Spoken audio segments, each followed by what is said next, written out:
Hi, I'm Rev Myron. I'm a minister through Pathways of Light, and I've been a Course in Miracles student for 40 years. Going through the text again this year, asking Jesus to clarify for me as I read it, and then I write from that clarity, and that's what I'm sharing with you today. So let's get started. So today we're reading A Course in Miracles, Chapter 6, Section 5b, to have peace, teach peace, to learn it. And so we're on paragraphs 3 and 4 today. Paragraph 3 says, the first step in the reversal or undoing process is the undoing of the getting concept. Accordingly, the Holy Spirit's first lesson was to have, give all to all. I said that this is apt to increase conflict temporarily, and we can clarify this still further now. At this point, the quality of having and being is not yet perceived. Until it is, having appears to be the opposite of giving. Therefore, the first lesson seems to contain a contradiction, since it is being learned by a conflicted mind. This means conflicting motivation, and so the lesson cannot be learned consistently as yet. Further, the mind of the learner projects its own conflict, and thus does not perceive consistently in the minds of others, making him suspicious of their motivation. This is the real reason why, in many respects, the first lesson is the hardest to learn. Still, strongly aware of the ego in yourself and responding primarily to the ego in others, you're being taught to react to both as if what you do believe is not true. Having does appear to be the opposite of giving to us who still believe in separation. I give freely, and in my sanest moments, I give without a thought of loss. But I'm not yet always sane, and sometimes I give, but it is out of sacrifice and in fear.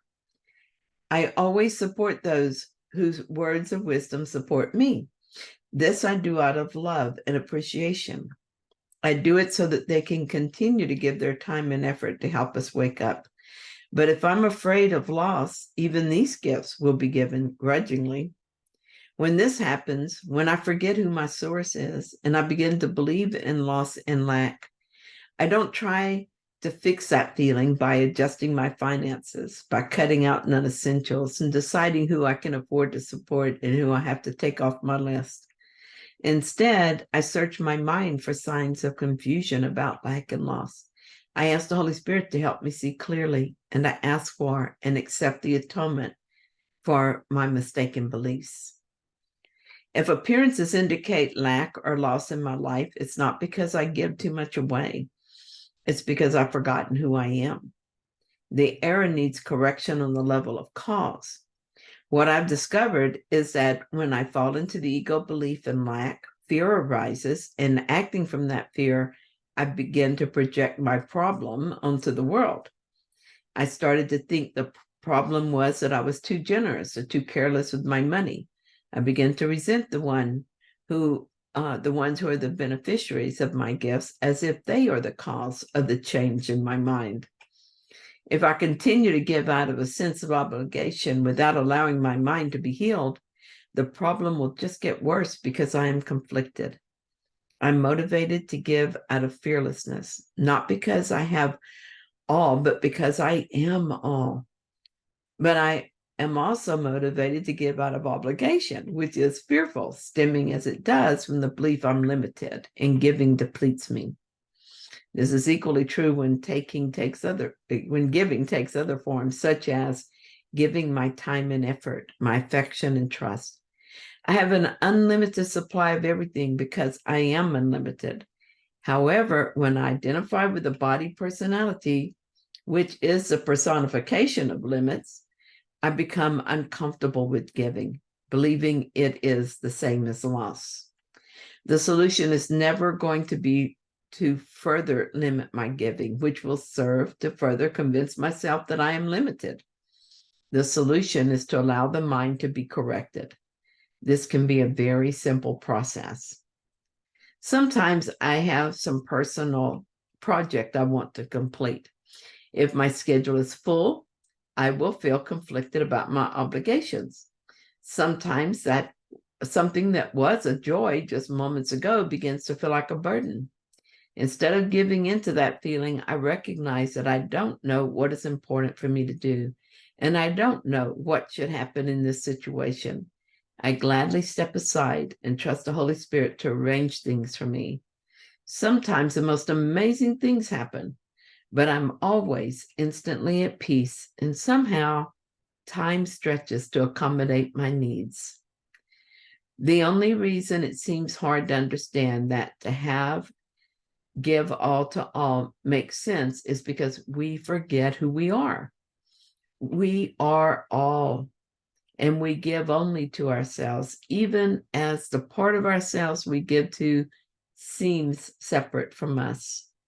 Within the perimeters of separation, giving creates a loss, but we're not that. We're not separate. And as we learn to teach wholeness, we learn to believe in wholeness. Paragraph 4 says, upside down as always, the ego perceives the first lesson as insane.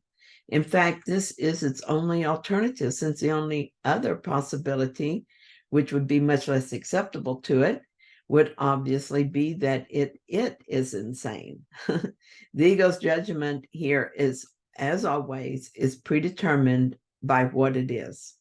The fundamental change will still occur with the change of mind in the thinker. Meanwhile, the increasing clarity of the Holy Spirit's voice makes it impossible for the learner not to listen. For a time then, he is receiving conflicting messages and accepting them both. I accept that the ego is insane, and so I accept that to have, give all to all must be true, as it's the opposite of what the ego tells me. The ego insists that to have, I must take, and I must defend what I take. At first, I accepted the Holy Spirit's lesson in blind faith. However, it was without much enthusiasm because I didn't really believe it. But because I was willing to believe it, the voice for God became stronger in my mind. My willingness grew, and so did my understanding. As my understanding grew, so did the motivation for change. Here's an example of how this works in my life. I teach, facilitate, counsel, and perform weddings and other functions as a minister. I do this 7 days a week. The ego mind sometimes insists that I'm giving too much of my time and that it's exhausting me. If I listen to that old line, I start to feel tired. I wonder if I should cut back on what I do in my ministry. But I don't do that. I recognize the ego voice when I hear it, and I no longer trust it.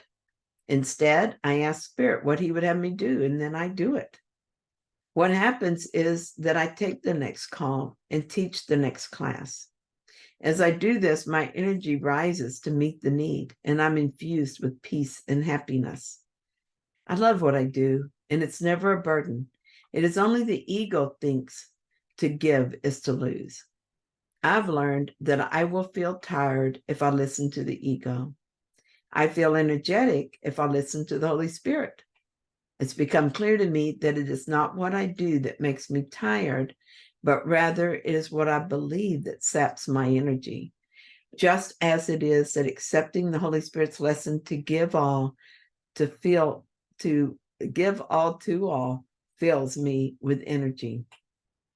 I am still allowing my understanding to expand around this idea. It is so completely opposite to what I've taught myself through the ego. It can be hard to see it differently. I can still see the default. I can still default to ego thinking that I am poor indeed and must hoard the little I have, but not too much. The conflicting messages are not as disruptive as they used to be. While I still hear the voice, I hear the Holy Spirit more clearly. Also, I'm increasingly willing to believe only that voice. I have discovered that listening to the ego leads to chaos and depression, while listening to Spirit leads to peace. Thank you so much for joining me in this reading. I hope that you found it helpful. If you did, then please like it. And if you haven't yet, please subscribe. And I'll be back soon with another reading. See you then.